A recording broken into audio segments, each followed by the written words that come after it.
Winnipeg est situé en plein centre géographique de l'Amérique du Nord et c'est aussi la capitale du Manitoba, à 2500 km de Québec. Ne vous attendez pas à y trouver des Indiens en train de fumer le calumet de la paix devant leur tipi. Non, non, à Winnipeg, il y a pratiquement 1 million d'habitants. Nous recevons aujourd'hui l'honorable Patricia Beauvais, sénatrice du Canada. Les émissions se suivent mais ne se ressemblent pas. Nous nous avions reçu en mai dernier au restaurant Le W à Nîmes dans l'émission Tête à Tête Laurent Burgois, sénateur représentant le Gard qui siège au Palais de Luxembourg à Paris. Et aujourd'hui, nous recevons une sénatrice canadienne. Les 105 sénateurs du Canada sont des personnes d'expérience aux relations remarquables. Bonjour à toutes, bonjour à tous. Merci de nous suivre aussi régulièrement sur nos pages Facebook et YouTube. Montage et réalisation de cette émission, Richard Raveau et depuis Nîmes, et à la vision et à la communication, France Pélicane. Bonjour, honorable Patricia Beauvais, sénatrice.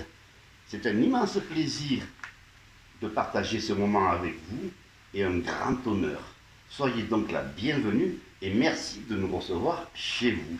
Rebonjour et permettez-moi, pendant l'interview, de vous appeler Patricia ou Pat. Pat, très bien. C'est un honneur de faire ça avec vous. C'est très gentil de nous recevoir. Vraiment, c'est très très gentil dans votre intérieur. Alors, vous ne siégez pas en ce moment au Sénat. Tout se fait par Zoom. Oui, oui, pendant les mois passés, c'est par Zoom. Parfait.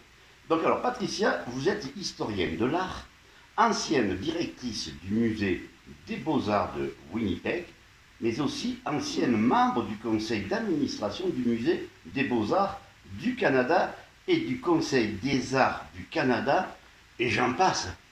Il y en a beaucoup, vous avez beaucoup de titres. Ah, mais c'est un honneur d'avoir fait ces rôles. Oui, pour Oui. vous c'est une passion, ça vous a toujours envahi le corps, on pourrait dire, cette passion de l'art. Oui, oui. L'art est une expérience pour tous, par les artistes. C'est une langue internationale. Vous sortez au printemps prochain un énième livre. Combien avez-vous sorti de livres sur l'art? Oh, je ne sais pas. Je ne sais pas. J'aime beaucoup l'œuvre des artistes et ils sont très gentils de dire bienvenue à leur atelier. Ah oui, bien sûr. Nous allons rencontrer un de vos amis et artistes Oui. peintres bientôt. Hein, Oui, oui, Roger. pendant beaucoup d'années. Alors, revenons un petit peu à Winnipeg. Brian Bowman, le maire de Winnipeg, est le premier maire autochtone. Oui. Brian Bowman est une mère qui est métis, avec l'histoire, l'ancêtre autochtone et aussi anglophone. Il a dit récemment qu'il ne souhaitait pas faire un troisième mandat. Non, il a dit 2 mandats, c'est fini. D'accord. Alors, il a dit, selon moi, le Manitoba compte bien trop de politiciens, de carrière. Je ne serai pas l'un d'eux. Non, je ne suis pas une politicienne. Je suis seulement une personne qui représente toutes les personnes du Manitoba. Donc, alors, la ville de Winnipeg est la capitale du Manitoba. Le Manitoba signifie lieu où habite l'esprit. Oui. Comment peut-on traduire cette expression? L'esprit qui communique avec des humains ou qui agit sur eux? Comment peut-on l'exprimer tout cela? Manitoba et Winnipeg est une vieille partie du Canada, jusqu'à 18 070. Et l'espace, la lumière, c'est grand. Oui, l'esprit est grand comme le paysage. Comme un petit peu comme ce que peint Roger, votre ami peintre. Roger Lafrenière est un peintre de la prairie et aussi des idées. Parfait. On aura l'occasion de le rencontrer lui également. Donc alors, quel est le rôle du Sénat? Le Sénat est le plus haut chambre du Parlement du Canada et nous travaille avec les lois et ensure que les lois sont bien pour les peuples du Canada. Donc alors, vous êtes sénatrice depuis 2016. Oui. Alors, comment l'êtes-vous devenue? Je crois savoir que pour devenir sénateur au Canada, vous devez satisfaire toutes les exigences au terme de la loi constitutionnelle qui date de 1867. Alors, qu'est-ce que vous a demandé pour venir? Parce que vous n'êtes pas élu, vous êtes coopté. Comme sénatrice, j'ai gagné beaucoup d'expérience de la Constitution du Canada. Mais il y a 3 rôles, et ces rôles dans ma nomination, c'était très important.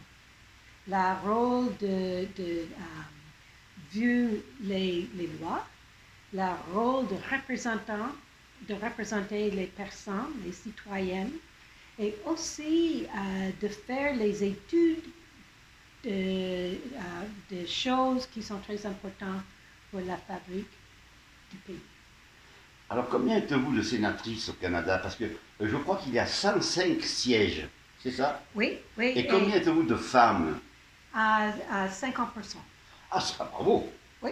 Bravo! Parce que par exemple, nous en France, il y a 122 sénatrices, au total, sur 348 sièges, soit 35,1% de femmes.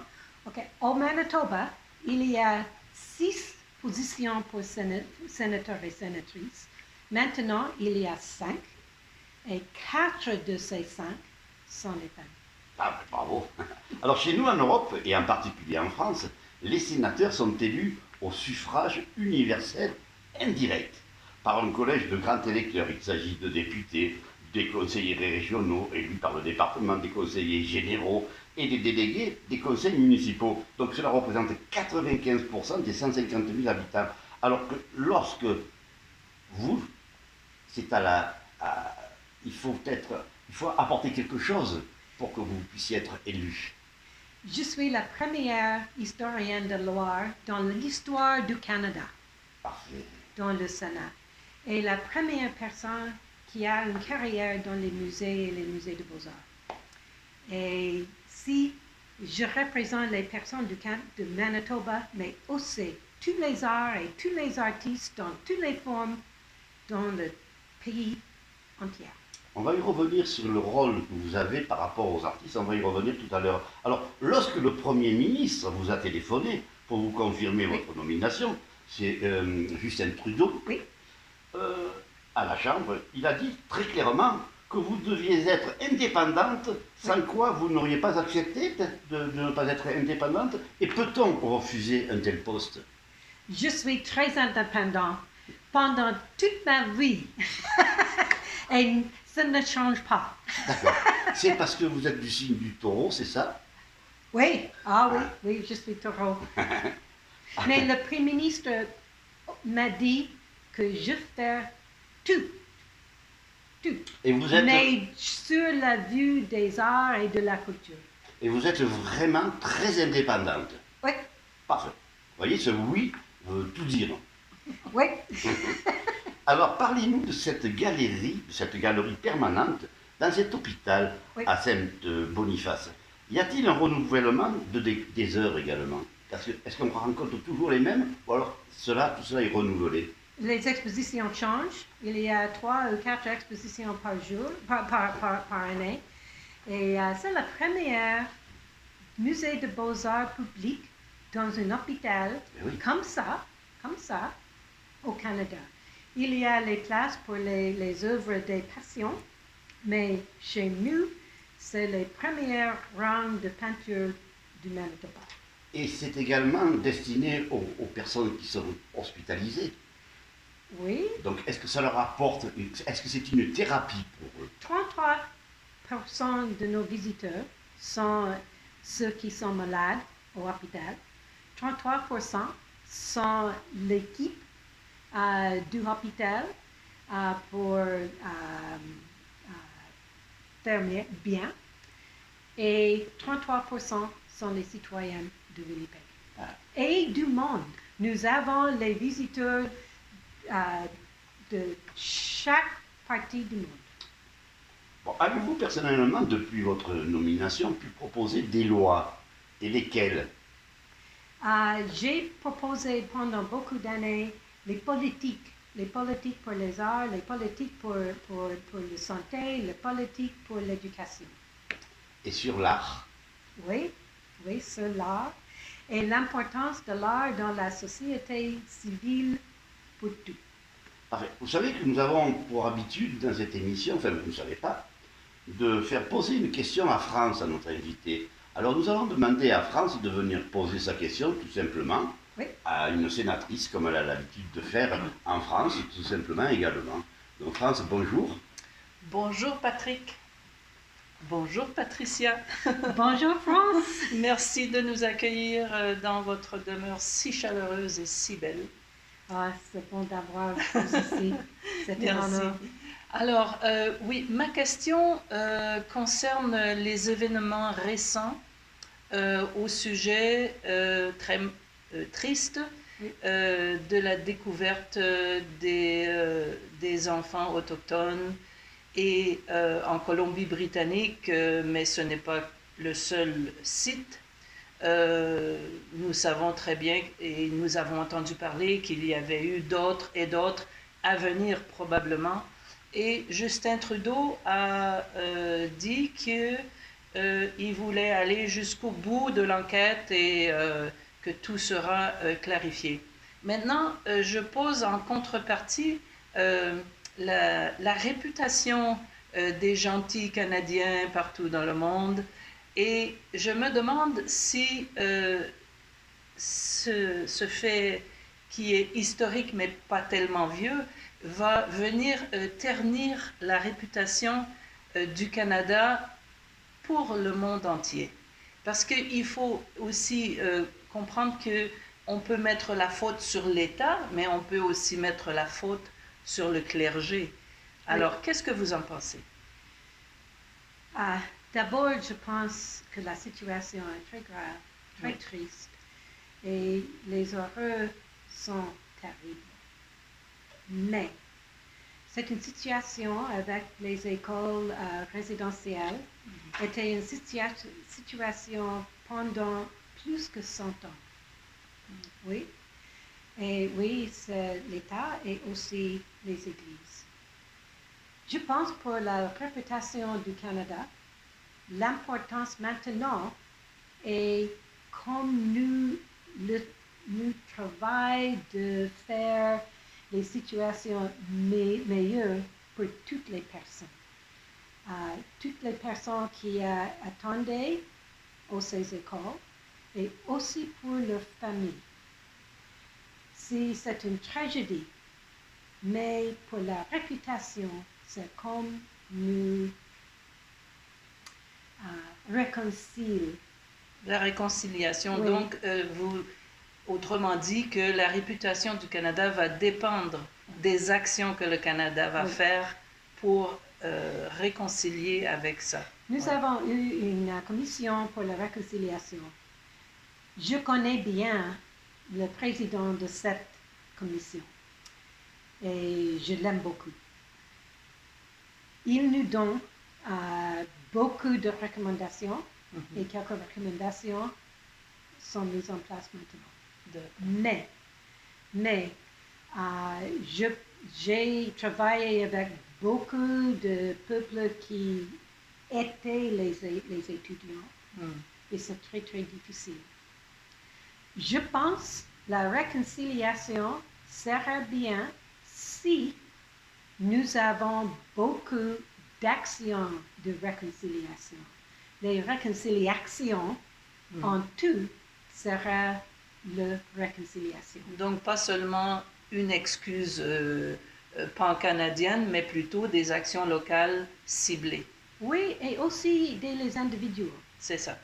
Et je peux dire que la plupart des Canadiens sont malades de cette situation. Et je pense que il faut que le monde connaisse ça. Oui. Parfait. Nous allons Merci France. Merci beaucoup. Merci France de cette question pertinente. Avec plaisir. Merci. Allez, nous continuons. Merci de vos réponses également, parce que c'est un sujet très important. Oui, très important pour le monde. Mais je pense que le Canada a discuté ces questions très bien, difficiles questions très bien. Dans les autres pays avec les autochtones, ce n'est pas le même cas. Bien, alors, revenons-en un petit peu au Sénat. Oui. Tout à l'heure, vous me disiez que vous ne faisiez pas de politique. Oui. Mais vous êtes du groupe progressiste, c'est ça? Oui. Pendant les 50 années que j'ai travaillé dans le monde des arts, j'ai travaillé avec les politiciens de tous les partis du pays, des provinces, des cités, des villes. Si je connais les politiciens de toutes les couleurs. Parfait. Alors, connaissant votre parcours, est-ce qu'à votre niveau, vous contribuez à développer l'art en général? Et quel type d'art vous décrit le mieux, vous? Qu'est-ce que vous aimez le plus? Est-ce que vous aimez l'abstrait? Est-ce que vous aimez l'écran? Qu'aimez-vous le plus? Je n'ai pas une favorite. J'aime beaucoup la langue visuelle de tous les artistes et c'est un dialogue entre l'artiste et le visiteur. Et l'art me touche quand il y a la discussion entre l'artiste parmi les autres. Bien, alors préserver le passé pour ne pas oublier. C'est une évidence que ces œuvres soient au Sénat. Je prends par exemple la colline du Parlement qui compte des centaines d'œuvres d'art. Parmi les plus impressionnantes figurent 8 toiles de guerre accrochées au mur à la Chambre du Sénat. Celles-ci rappellent les sacrifices du Canada lors de la Première Guerre mondiale. C'était important qu'elles y soient. Oh, c'est très important. Et les murs dans la Chambre du Sénat, les 8 murs de la guerre mondiale sont magnifiques.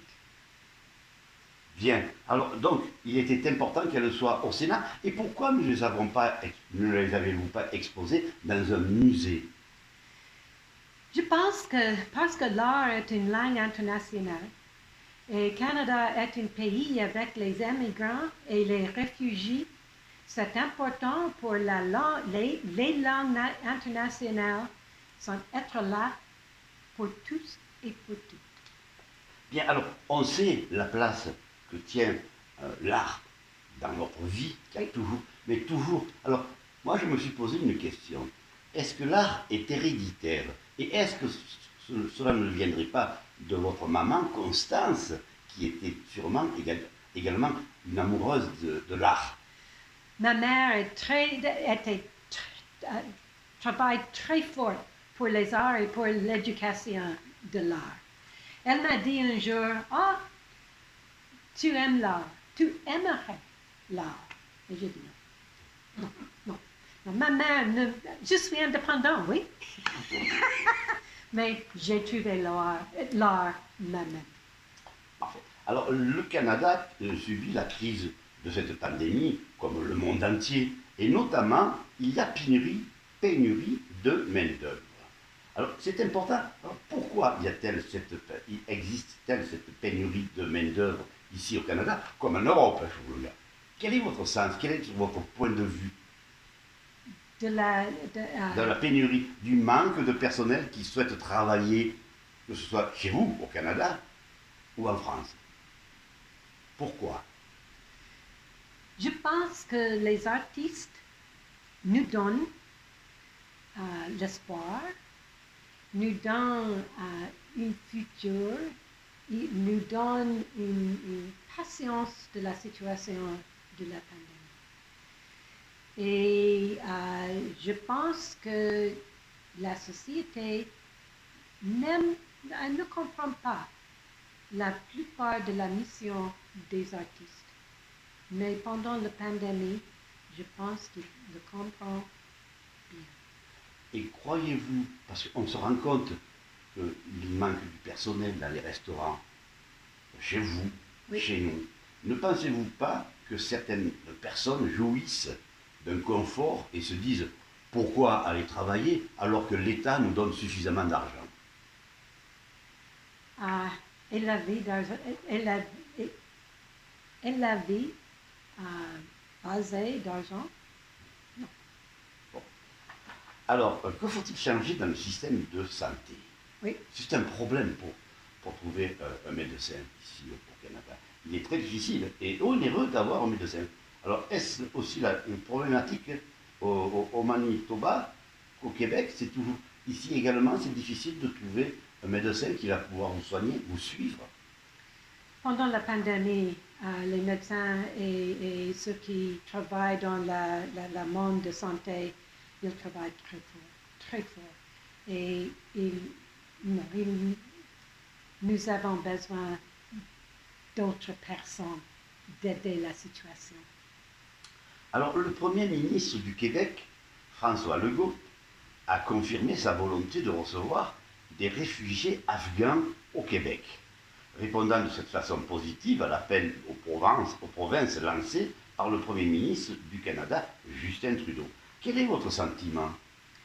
Je pense que les immigrants du Canada ont donné beaucoup de notre pays dans tous les cercles de travail et je pense que l'immigration est très, très importante. Je travaille maintenant très fort ce matin de la situation d'Afghanistan et un groupe qui est dans le Pakistan maintenant. Donc vous êtes totalement, tout à fait favorable à ce que les réfugiés viennent? Oui, absolument. Et aussi, il y a quelques années avec les réfugiés de Syrie. D'accord, parfait. Alors au Manitoba, pardonnez-moi, la langue officielle est l'anglais. Oui. Le français n'est plus que la deuxième, voire la troisième langue parlée à Winnipeg. La troisième langue était Cree, une langue autochtone. Mais le français est très important au Manitoba. La francophonie au Manitoba est très forte, très importante. Winnipeg abrite cependant une communauté francophone essentiellement regroupée dans un quartier de Saint-Boniface, représentant environ 4% de la population. Oui, Saint-Boniface était une ville, le même il y a 40 ans. Oui. Et il y a les petites communautés rurales qui sont aussi francophones. D'accord, alors on va faire un petit peu d'histoire très rapidement et de religion, si vous me le permettez. Oui. Il faut savoir qu'en 1870, les catholiques reçoivent une éducation de langue française. Oui. Et les protestants une éducation de langue anglaise. Oui. Toutefois, en 1890, le gouvernement provincial cesse de financer les écoles catholiques et protestantes, les remplaçant par un seul et même système scolaire public en langue anglaise. Ce n'est pas très bien, tout à fait catholique tout ça. Qu'est-ce qui s'est passé alors? L'histoire de l'éducation de Manitoba était très complexe, était une histoire très frappée. Et je pense que maintenant, nous avons gagné beaucoup d'expérience avec l'éducation dans les deux langues. Et il y a les programmes en français pour les anglophones et il y a les programmes anglophones pour les enfants francophones. Bien, alors quittons la politique et venons-en à l'art, à ce qui vous passionne, à ce qui vous intéresse. Mais enfin, pour être sénatrice et s'intéresser à l'art, il faut également aimer la politique. Oui. Parfait. Alors, à votre avis, pourquoi est-ce que la société, y compris de nombreux politiciens et chefs d'entreprise, ne comprennent toujours pas que les répercussions très importantes des arts dans tous les aspects de la société contemporaine sont tellement importantes, donc ils ne veulent pas voir cela? Je pense que l'art est une partie essentielle de toutes les choses dans toute la société. J'ai fait comment on dit, un octopus avec les 8 tentacules, oui?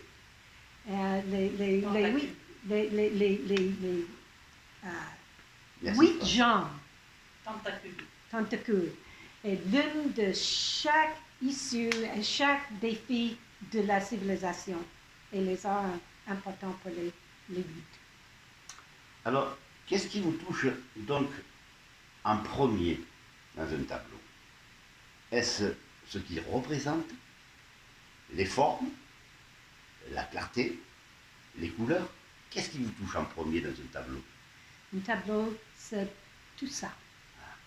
C'est tout ça. Et la composition des artistes, ils utilisent la lumière, les couleurs, l'espace et la balance entre les tableaux.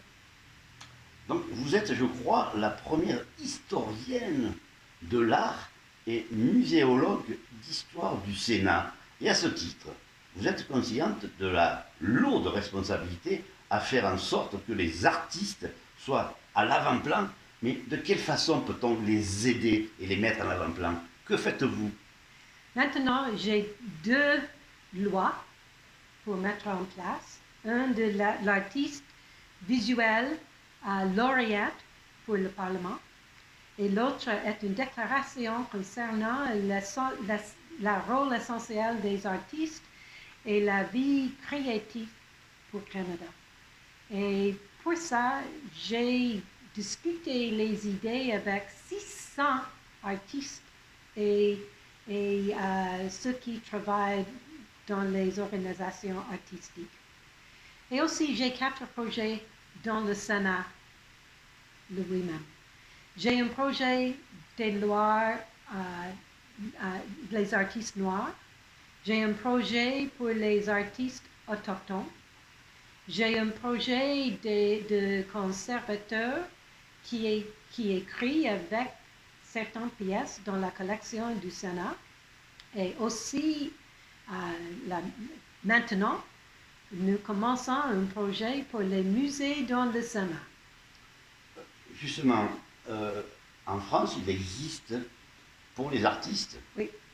qu'ils soient musiciens ou autres, un système de rémunération dans la mesure où ils ne gagnent pas d'argent. Ils sont intermittents du spectacle. Qu'est-ce qui est prévu ici au Canada pour qu'un artiste puisse vivre? Est-ce qu'il a une pension? Nous avons le Conseil des arts du Canada et il a les subventions pour aider les artistes pour leurs œuvres.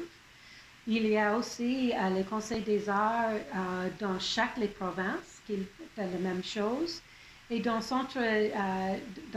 quelques villes, il y a aussi les conseils des arts pour donner les subventions aux artistes.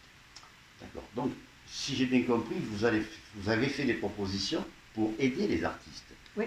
Et à ce qu'ils se développent, mais également à les aider financièrement. Et aussi, d'accord, et aussi de présenter leurs œuvres aux audiences. C'est très, très important.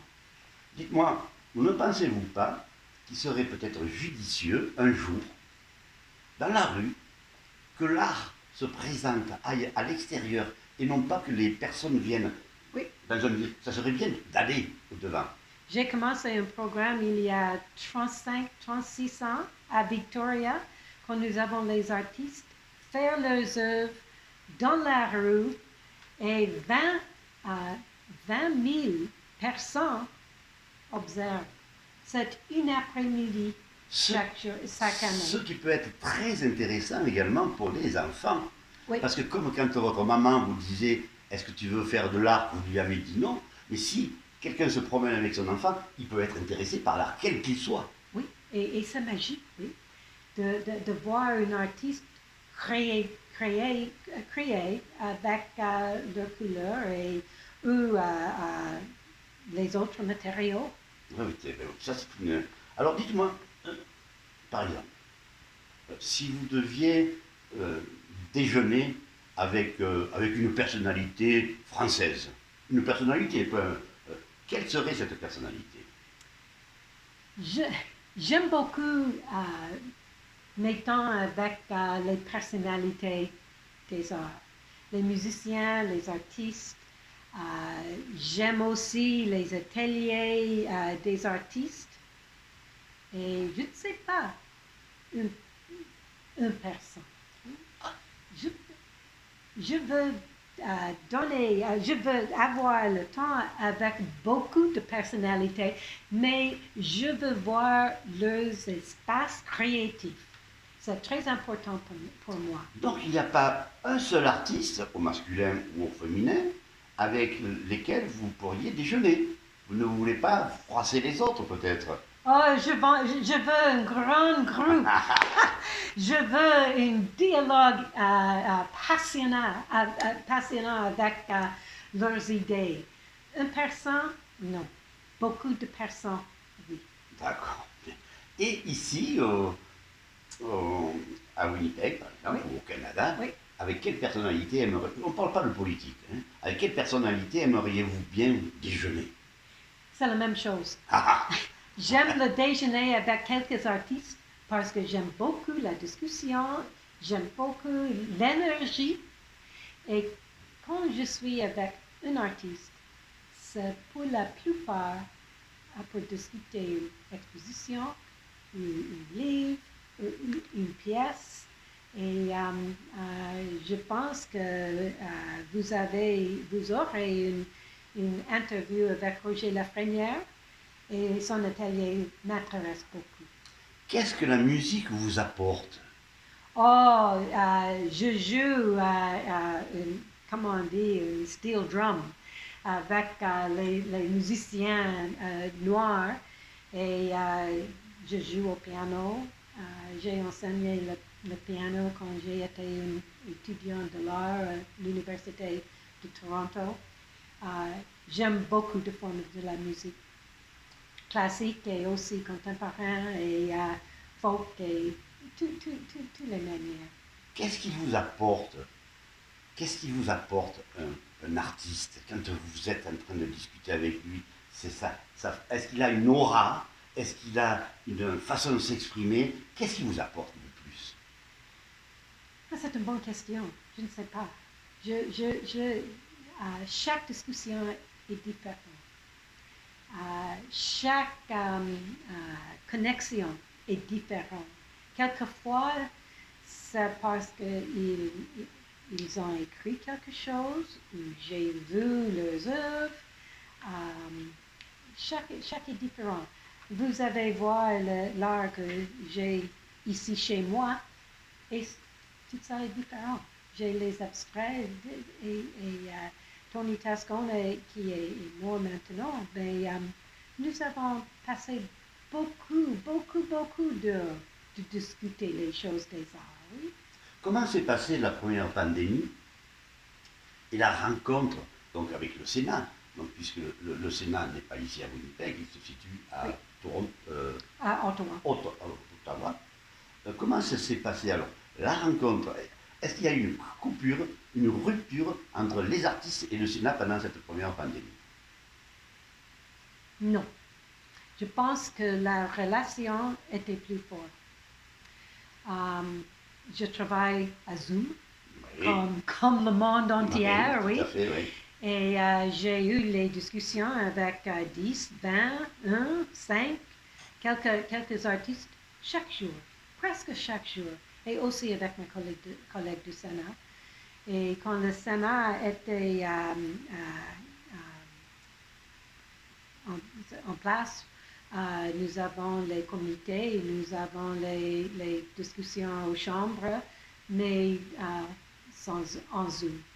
Alors, pour revenir à une question que je vous ai déjà posée, concernant les 8 toiles qui figurent au Sénat sur la Deuxième Guerre mondiale, Oui. et sur ce que les Canadiens ont fait, est-ce qu'il n'aurait pas été plutôt judicieux de présenter ces toiles dans un très grand musée, vous avez beaucoup de musées, pour que tout le monde puisse le voir? Maintenant, ces peintures sont au musée de guerre pour le monde. Mais il y a aussi les tournées entre le Sénat sans pandémie, oui, et ce sont sur le web et ce sont dans la public. Je pense que les collections dans tous les musées de beaux-arts, tous les musées d'histoire et aussi les musées naturels et aussi le Sénat et aussi l'université, ce sont les collections de la public. En anglais, nous disons in the public trust. Et je pense que ces œuvres sont pour la public et il faut qu'ils soient accessibles À de tous. tous et à toutes. Quels sont vos projets maintenant? Qu'allez-vous faire? Parce qu'on sait quand même que, contrairement à la France, un sénateur est élu, mais ici, il est proposé par le Premier ministre. Oui. Et on sait que votre retraite sera prise à 75 ans, il n'y a plus de sénateurs ou de sénatrices. Alors, qu'allez-vous faire lorsque vous allez prendre votre retraite? Je ne vais pas donner votre nom, mais enfin, c'est dans quelques années. Mais enfin, qu'allez-vous faire? Comment allez-vous pouvoir utiliser tout l'espace que vous avez de votre vie qui vous reste? J'ai quelques parties de ma vie. Je travaille maintenant beaucoup pour le Sénat. J'ai 3 projets pour le Sénat maintenant. Qui sont les? Loi des artistes noirs Oui, et aussi les musées dans le Sénat et aussi avec les conservateurs canadiens et canadiennes pour les choses dans la collection du Sénat. Et aussi beaucoup d'autres choses dans le Sénat. Et pour moi, moi-même, je finis un livre des arts de l'Ouest du Canada. Les artistes de la 18e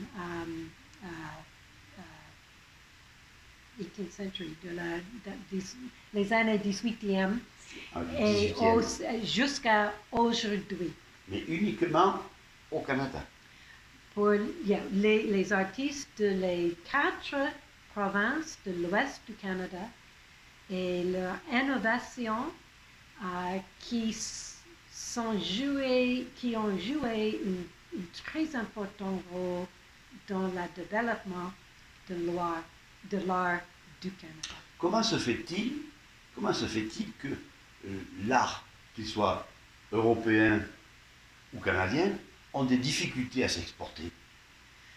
C'est difficile, mais chaque pays a le loi pour exporter l'art.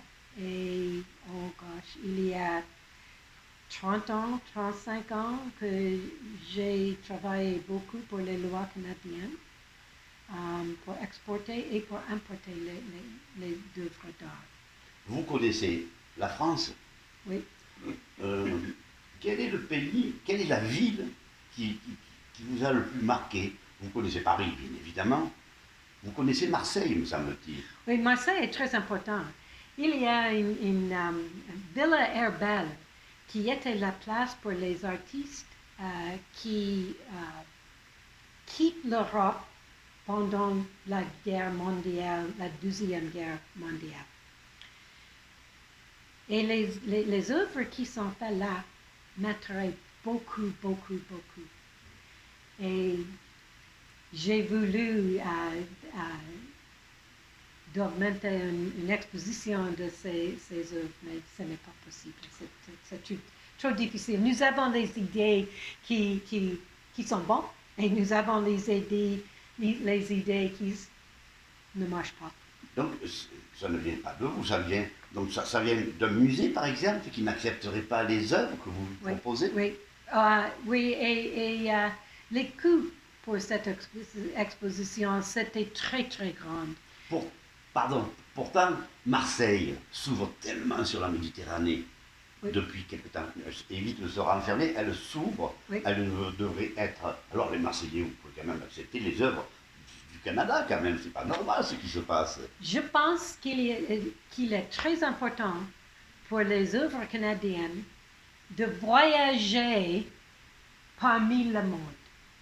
Et il y a une grande connexion parmi les artistes de Québec et de la France. Et comment ça se passe avec les États-Unis, l'art entre l'Amérique et le Canada?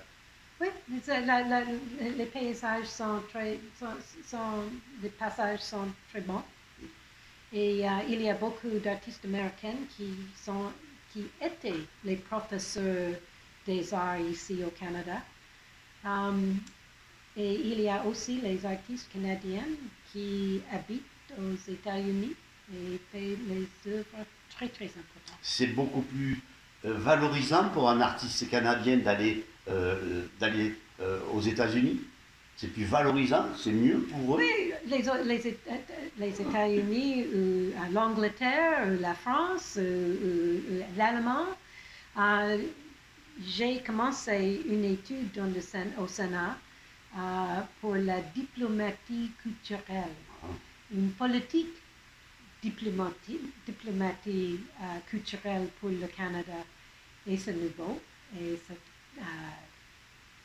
c'est très important, je pense. Et j'ai parlé avec quelqu'un dans le ministère global il y a la semaine passée. D'accord. Bon, écoutez, vous voyez, ça va très vite. L'émission va se terminer. Alors, je voulais vous laisser le mot de la fin. Mais avant cela, je voulais vraiment vous remercier de nous avoir reçus, France et moi, dans votre appartement. C'est un grand honneur pour moi et merci beaucoup. Et j'espère que j'ai donné une petite vision de la vie du Canada. Alors, je vais vous dire une chose. Moi, cela fait 2 mois que j'habite le Québec, Oui. Et j'essaie tous les jours de faire parler les Canadiens. Parce que c'est normal, ils me reçoivent tellement bien, tellement gentiment, et je veux donner l'honneur au Québec, aux Canadiens qui me reçoivent. Pour moi, les Canadiens sont ce sont les citoyens très riches d'idées, de l'amour de la vie, et notre histoire est spéciale parce que nous avons la francophonie, nous avons les anglophones, nous avons une grande partie de notre citoyens qui sont de chaque pays du monde. Le Canada est le seul pays du monde qui a comme citoyens les personnes de chaque pays du monde. C'est très riche. C'est une grande chaîne. C'est très riche. Merci Pat de nous avoir reçus. Merci Patrick. À très bientôt. Merci. Bye bye et restez-nous fidèles. Merci à France Médicament également. Bye bye. Au revoir.